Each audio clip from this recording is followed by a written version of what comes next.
E aí, pessoal? Tudo bem com vocês? A conquista do primeiro título mundial de um dos maiores nomes da história da Fórmula 1. A conquista da primeira vitória de um dos grandes pilotos das décadas de 80 e 90. E uma bela briga na pista com direito a enrosco entre dois grandes loucos que passaram pela Fórmula 1. O Grande Prêmio da Europa de 1985. Essa é a nossa história de hoje.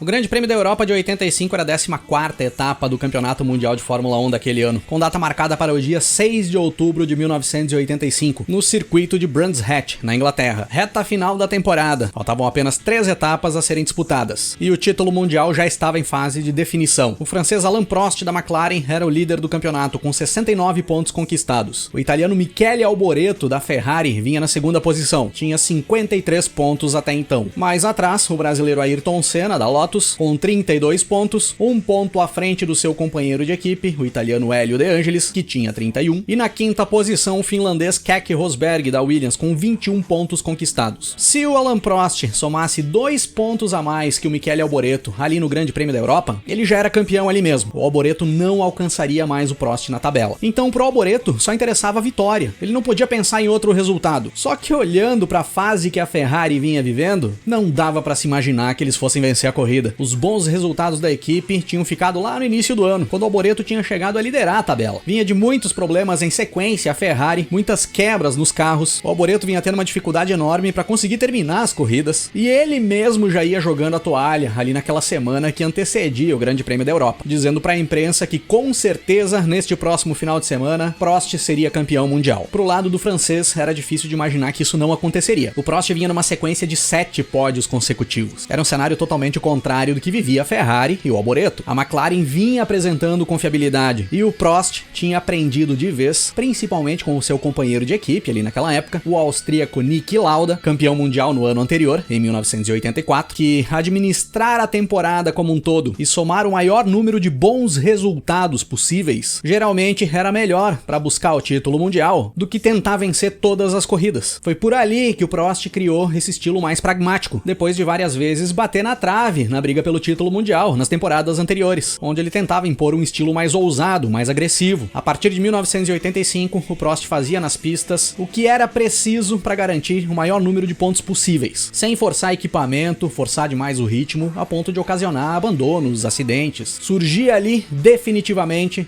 o professor. Já que citamos Niki Lauda, vale a gente lembrar aqui que quem estava na cola do Lauda ali naqueles dias, ali naquele ponto da temporada de 85, era o Bernie Ecclestone, o dono da Brabham, que iria porque queria o Niki Lauda no cockpit do carro para 1986. Queria novamente o Lauda dentro da equipe. O Lauda já tinha corrido pela Brabham no final dos anos 70. O Bernie Ecclestone chega a oferecer pro Lauda ali naquele momento um salário de 7 milhões de dólares. Ele seria disparado o piloto mais bem pago da Fórmula 1, ganhando praticamente o dobro do que o Prost ganhava dentro da McLaren, do que o Keke Rosberg ganharia dentro da McLaren em 1986. O Rosberg estava saindo da Williams e migrando para a McLaren para ser companheiro do Prost, já que o Lauda já tinha anunciado a sua saída da equipe, e praticamente o dobro também do que o Piquet ganharia na Williams em 1986. O Piquet estava de saída da Brabham e migrando para a Williams para ser companheiro de equipe do Nigel Mansell, o piloto inglês que já estava dentro da Williams e era companheiro do Keke Rosberg no momento. Mas o austríaco estava decidido, ele iria se aposentar. Dá de ombros pro Bernie Ecclestone, bem no estilo Niki Lauda, que acaba fazendo uma proposta bem mais em conta pro italiano Hélio De Angelis da Lotus, companheiro do Ayrton Senna. O Hélio já tinha declarado que estava a fim de pular fora da Lotus. Ele falava abertamente sobre o descontentamento dele dentro da equipe, porque segundo ele, ali dentro da Lotus, o Senna queria tudo pra ele, e tava insuportável trabalhar com o brasileiro. E aí o Senna, sabendo que o Hélio De Angelis tinha aceitado a proposta do Bernie Ecclestone e estava de saída da Lotus, indo pra Brabham pra 1986, vai pra cima do Peter Warr, o chefe de equipe da Lotus, pra tentar colocar no segundo cockpit da Lotus ali pra 1986, outro brasileiro, Maurício Gugelmin, que já vinha correndo nas categorias de base da Europa e era muito amigo do Ayrton Senna. Era ali que começava a rodar com mais frequência o nome do Gugelmin no paddock da Fórmula 1. Só que o Peter Warr nem deu esperanças pro Senna. Por conta do patrocínio Master britânico que a equipe possuía, eles dariam preferência para colocar no segundo carro da equipe um piloto britânico. Então Maurício Gugelmin não chegou nem a estar perto de pilotar a Lotus ali naquele momento. Outro cara que mexia com o mercado de transferências da Fórmula 1 ali naquele final de temporada de 85 era o austríaco Gerhard Berger, o novato piloto da Arrows ali em 1985. Ali naquele momento da temporada ele já tinha anunciado a sua saída da Arrows. E a Toleman vinha se mostrando muito interessada em contar com os serviços do austríaco. A Toleman que viraria Benetton em 1986. E vale lembrar aqui que o Gerhard Berger tinha como empresário um austríaco ex-piloto de Fórmula 1 chamado Helmut Marko. Exatamente, o velho Marko já metido nas confusões dos bastidores da Fórmula 1 ali na metade dos anos 80. Chegando ali no final de semana do Grande Prêmio da Europa, é anunciado que o Niki Lauda não participaria do evento. Ele não tinha se recuperado da lesão que tinha sofrido no punho semanas antes no Grande Prêmio da Bélgica. E aí o Ron Dennis, o chefe da McLaren, chama o britânico John Watson para substituir o Niki Lauda ali no Grande Prêmio da Europa. John Watson que já tinha pilotado pela McLaren anos antes, inclusive tinha sido companheiro de equipe do Niki Lauda. Nos treinos classificatórios, uma briga muito forte pela pole position entre os dois brasileiros. Ayrton Senna e Nelson Piquet tirando o tempo um do outro para tentar ficar com a pole. E o Senna acaba buscando mais uma, fazendo uma volta espetacular, batendo o recorde da pista, com o tempo de 1 minuto 7 segundos 169 milésimos. O Nelson Piquet também fecha uma volta excelente, marcando o segundo tempo mais rápido da história da pista, apenas 3 décimos de segundo mais lento que o Senna. Os brasileiros voando no treino classificatório. Logo atrás dos dois brasileiros, as duas Williams. Nigel Mansell na terceira posição, Keck Rosberg em quarto. A equipe inglesa tinha melhorado bastante o desempenho do equipamento, trazendo ali para Brands Hatch naquele final de semana uma nova versão do carro, o FW10B, com um novo conceito de suspensão traseira e com o objetivo de buscar vitórias nas últimas 3 etapas da temporada. Já era ali um prelúdio do que viria a ser a Williams para 1986, com os FW11 na pista. O francês Alain Prost ficou na 6ª posição no grid de largada e o italiano Michele Alboreto, o único cara que ainda podia tirar o título do Prost, apenas na 15ª posição, com o carro da Ferrari cheio de problemas. Tava realmente difícil a vida do Alboreto, com as Williams prometendo muito para a corrida. O Senna e o Piquet, que largavam ali na primeira fila, logo à frente das duas Williams, sabiam que teriam muito trabalho para se manter na frente. Eles precisavam garantir uma boa largada e mesmo assim as coisas não seriam fáceis ali naquele domingo em Brands Hatch. E é dessa forma que nós temos a largada para 75 voltas do Grande Prêmio da Europa de 1985. Mas antes da largada, reparem bem ali no grid. Olha como o Piquet alinha bem para trás da posição do colchete do segundo colocado. Tanto que o Mansell, ele vai se aproximando do Piquet e ele vê que para alinhar no colchete dele, ele tem que praticamente passar pelo brasileiro. O Mansell acaba largando praticamente à frente do Piquet. Literalmente, o brasileiro alinhando o carro no grid, à lá Fernando Alonso. E aí, luz verde. Senna larga bem, com o Mansell indo para cima dele, botando a Williams do lado da Lotus do Senna na curva 1. O Piquet acaba perdendo a posição pro Rosberg também. Isso que o Rosberg nem largou tão bem. Aí o finlandês vai para cima do Mansell, a ponto de os dois baterem roda na pista, o Mansell se atrapalhar, ficar mais para trás e perder a posição pro Piquet. Aí nós tínhamos o Senna em primeiro, com o Rosberg em segundo, o Piquet em terceiro e o Mansell em quarto. Ainda dentro da primeira volta, o Rosberg ia alucinado para cima do Senna. E o Senna ia fechando a porta de tudo que era jeito. Começava ali a briga dos loucos dentro dessa corrida. Quem se deu bem mal aí nessa largada, na primeira volta, foi o Prost. Como o Rosberg demorou para tracionar, o Prost, quando arrancou, teve que jogar o carro pra grama para não abalroar a Williams do Rosberg. Perdeu bastante tempo, acabou caindo lá pra 14ª posição. Nesse momento da corrida, o Alboreto já estava bem à frente do Prost. Podia começar a complicar um pouco a conquista do título do francês ali em Brands Hatch. Logo na sequência, o Piquet gruda na traseira do carro do Rosberg, que estava grudado na traseira do carro do Senna. Os 3 pilotos passam a brigar pela liderança. Chegando na volta 5, nós tínhamos 4 pilotos grudados ali na frente. Senna, Rosberg, Piquet e Mansell. Era nítido que o Rosberg era mais rápido do que o Senna, mas não tinha jeito de ele achar alguma brecha para conseguir passar. Na volta 6, o Rosberg bota o carro do lado do Senna e praticamente faz a manobra de ultrapassagem. Só que o Senna joga o carro para cima do finlandês, fecha a porta mais uma vez, o Rosberg tem que segurar de tudo que é jeito e fica maluco com o brasileiro. Reclama muito de dentro do carro. E o Rosberg era sangue quente para esse tipo de situação. Durante os treinos classificatórios, ali em Brands Hatch mesmo, ele foi atrapalhado na pista pelo italiano Ivan Capelli, da Tyrrell, ficou maluco com o Capelli, e em um momento que ele está com o carro à frente da Tyrrell do Capelli, ele simplesmente faz um brake test, fazendo o Capelli abalroar a traseira da Williams. Era assim que o Rosberg lidava com os problemas dentro da pista. Na volta 7, mais uma vez uma forte investida do Rosberg para cima do Senna. Coloca o carro por dentro, na entrada da curva Surtees, o Senna mais uma vez fecha a porta, segue a linha normal de corrida, onde o Rosberg vinha tomando o espaço, e aí o finlandês perde a tração da Williams, roda e fica ao contrário na pista. O Piquet, que vinha logo atrás, estava praticamente colado ali nos dois, não consegue desviar do Rosberg e acaba acertando a Williams no pneu traseiro esquerdo. Nessa colisão, o Piquet quebra a asa dianteira e a suspensão, e era fim de prova para o brasileiro da Brabham. O Rosberg consegue se manter na corrida, mas ele tinha que ir até os boxes e trocar o pneu traseiro esquerdo, onde o Piquet tinha batido. Com a colisão, acabou furando o pneu. Agora, o Senna era líder, com o Mansell em segundo. O Alain Prost já era sétimo colocado, e ele já vinha batendo roda na pista com o Alboreto, que era sexto. O Rosberg vai para os boxes, troca os pneus e retorna para a pista, logo à frente do Ayrton Senna, que vinha fechando a volta e vinha se posicionando para dar uma volta no Rosberg. E aí, o Rosberg, dando uma de Rosberg, se posiciona à frente do brasileiro e não deixa o Senna passar. Fica fechando os espaços, fazendo zigue-zague na frente, a ponto de atrapalhar o brasileiro até ele perder a posição pro Nigel Mansell, companheiro do Rosberg na Williams, que vinha logo atrás do Senna na segunda posição. Muitos murmúrios no paddock nesse momento, pois onde o Mansell faz a ultrapassagem em cima do Senna foi exatamente onde tinha rodado o Rosberg antes e onde o Piquet tinha colidido e tinha abandonado a prova. Os fiscais estavam retirando o carro do Piquet ali naquele momento e tinha bandeira amarela no setor. Então, principalmente o pessoal da Lotus vinha reclamando, dizendo que o Mansell não poderia ter feito ultrapassagem ali, pois o setor estava com bandeira amarela. Mas as coisas acabaram ficando por assim mesmo. Com o Mansell na primeira posição, o Rosberg abre caminho pro companheiro de equipe e segue segurando o Senna. Ele chega a dar uma segurada no ritmo da corrida nesse momento. Ele estava com pneus novos, o carro estava inteiro, provavelmente ele tinha ritmo para andar até mais rápido do que o Mansell que tinha passado por ele, mas ele segura o ritmo para atrapalhar o Senna. E as coisas ficam assim por um bom tempo, até o Senna começar a ficar para trás, o Rosberg abrir espaço, chegar no Mansell, passar pelo Mansell e seguir a corrida dele. Logo na sequência, o Prost passa pelo Alboreto e sobe para sexto, título se encaminhando para as mãos do francês. Até porque, pouco tempo depois, vai pro espaço o motor da Ferrari do Alboreto. Mais uma vez, o italiano não conseguiria terminar uma corrida. E víamos uma cena insana ali naquele momento. Uma labareda enorme saindo da Ferrari do Alboreto, enquanto ele tenta levar o carro pros boxes. O Alboreto entra no pit lane com uma coluna de fogo atrás dele. Ia passando pelo pit lane, espalhando fogo e muita fumaça para todo lado. E esse fogo, essa fumaça já iam saindo por dentro do cockpit do Alboreto também. Tanto que ele não consegue se manter dentro do carro. Ele tem que deixar o cockpit, ficar de pé em cima do carro, enquanto o carro ia deslizando pelo pit lane, até alguém conseguir fazer o carro parar e o pessoal chegar com os extintores para apagar aquele fogo. Fim do sonho do título mundial do italiano, com uma cena inusitada aí pros anais da Fórmula 1. Chegando na volta 20, Mansell em primeiro, com Senna em segundo, De Angelis em terceiro, o suíço Mark Surer, que era companheiro do Piquet na Brabham, era o quarto colocado, o sueco Stefan Johansson da Ferrari, companheiro do Alboreto, era o quinto, o francês Jacques Laffite da Ligier, o sexto, pois ele tinha acabado de passar pelo Alain Prost. O Laffite nesse momento era o piloto mais rápido da pista. O De Angelis vai perdendo desempenho e vai ficando para trás, perde posição pro Surer e pro Laffite. E na volta 30, Surer e Laffite vão chegando no Senna, que também vinha tendo problemas de desempenho, principalmente por conta do desgaste de pneus e também por ter que economizar combustível para chegar até o fim. E quem ia fazendo uma corrida espetacular de recuperação era o Rosberg, que já era 11º colocado. Na volta 30, Mansell estava a 14 segundos do Senna, que mal conseguia segurar o Surer e o Laffite atrás dele. E o Rosberg já era 10º colocado. Olha como vinha rendendo bem esse FW10B da Williams. Na volta 35, o Surer supera o Senna na curva Hawthorne e coloca a Brabham na segunda posição. Uma volta depois, na volta 36, na mesma curva Hawthorne, o Laffite supera o Senna e joga o brasileiro para quarto. Na volta 38, o Prost faz uma parada para troca de pneus. Volta para a pista na oitava posição, mas a partir dali ele seria o mais rápido. Tava com o conjunto todo inteiro e pneus novos. Na volta 40, o Rosberg já era o nono. E a partir daí, o Laffite vai perdendo muito desempenho, pois ele estava praticamente sem pneus em cima do carro. Ao impor aquele ritmo forte até essa parte da corrida e chegar ali na frente, ele terminou com os pneus da Ligier. O Senna já encostava nele e voltávamos a ter uma briga pela terceira posição. Enquanto isso, os pilotos da Williams avisavam a equipe de que não precisariam fazer mais trocas de pneus. O Mansell estava ainda com os pneus que tinha largado, o consumo dos pneus não estava alto, ele ainda andava num bom ritmo. O Rosberg tinha trocado os pneus ali na volta 7, também não precisaria mais trocar. Na volta 51, o Laffite para fazer uma troca de pneus. Ele não conseguia mais segurar o carro na pista. E aí o Senna sobe para terceiro. O Laffite retorna para a pista na sétima posição, atrás do Prost. Na volta 55, o Stefan Johansson vai para os boxes para trocar os pneus. Só que a Ferrari do Johansson já vinha apresentando problema no motor. E aí com essas paradas aí do Laffite e do Johansson, o Prost subia para quinta posição. Somava os exatos 2 pontos que ele precisava para fechar a conta do título ali mesmo, em Brands Hatch. Logo na volta seguinte, na volta 56, o Prost passa pelo De Angelis e agora era quarto colocado. Agora o Mansell era líder, 15 segundos à frente do Mark Surer, que estava 8 segundos à frente do Senna, que tinha 22 segundos de vantagem para o Prost. Nesse momento, o Laffite e o Johansson abandonam a prova. O Johansson já vinha tendo problemas no motor e o motor da Ligier do Laffite acaba explodindo também, muito parecido com o que aconteceu com o Alboreto. E aí, o Keck Rosberg era sexto colocado e ele já ia se aproximando do De Angelis e do Prost. Na volta 63, um dos turbos da Brabham do Surer estoura. Mais labareda pela pista. E fim de prova pro piloto suíço, que ia se encaminhando ali pro seu melhor resultado da carreira. Uma pena. Aí tínhamos o Mansell tranquilo na liderança, o Ayrton Senna agora tranquilo na segunda posição e o Prost era o terceiro. Não tão tranquilo assim, pois o Rosberg já tinha passado pelo De Angelis e agora ia pra cima do Prost. E foi jogo rápido. 2 voltas depois de passar o De Angelis, o Rosberg já supera o Prost também e sobe pra terceira posição. Olha a recuperação que fez o Rosberg. Caiu pra última posição na volta 7 e buscava um pódio ali na reta final da corrida. Pro Prost não mudava nada. Chegando na quarta posição, sobrava pontos pra ele para buscar o título mundial. E os ingleses ali em Brands Hatch ficavam de pé para acompanhar as últimas voltas da corrida e ver o inglês Nigel Mansell fechar 75 voltas na primeira posição, buscando a vitória do Grande Prêmio da Europa de 1985. A primeira vitória do inglês Nigel Mansell na carreira. Festa dos ingleses que não viam um inglês vencer na Fórmula 1 desde James Hunt em 1977. O Senna chega na segunda posição, fechando ali uma sequência de 5 pódios. Uma ótima segunda metade de temporada do Senna. Keck Rosberg fecha o pódio na terceira posição, coroando uma corrida de recuperação espetacular. Alain Prost em quarto, campeão mundial de Fórmula 1 de 1985. Primeiro título mundial do francês e primeiro título mundial de um francês na Fórmula 1. A França ainda não tinha títulos conquistados. E um bicampeonato mundial em sequência da McLaren. Tinha buscado o título em 84 com o Lauda, agora buscava o título em 85 com o Prost. Coisa que não acontecia dentro da Fórmula 1 desde as temporadas de 66 e 67 com a Brabham. Vale um destaque aqui também para o John Watson, que terminou a corrida na sétima posição. O Watson, que substituiu o Lauda na McLaren, ali em Brands Hatch, fez toda a corrida e por pouco não buscou um ponto, sendo que fazia 2 anos que o Watson estava fora da Fórmula 1. Depois desse Grande Prêmio da Europa, a Fórmula 1 partiria para a penúltima etapa da temporada e um dos grandes prêmios mais conturbados da história da Fórmula 1, o Grande Prêmio da África do Sul de 1985, o que é assunto para outro episódio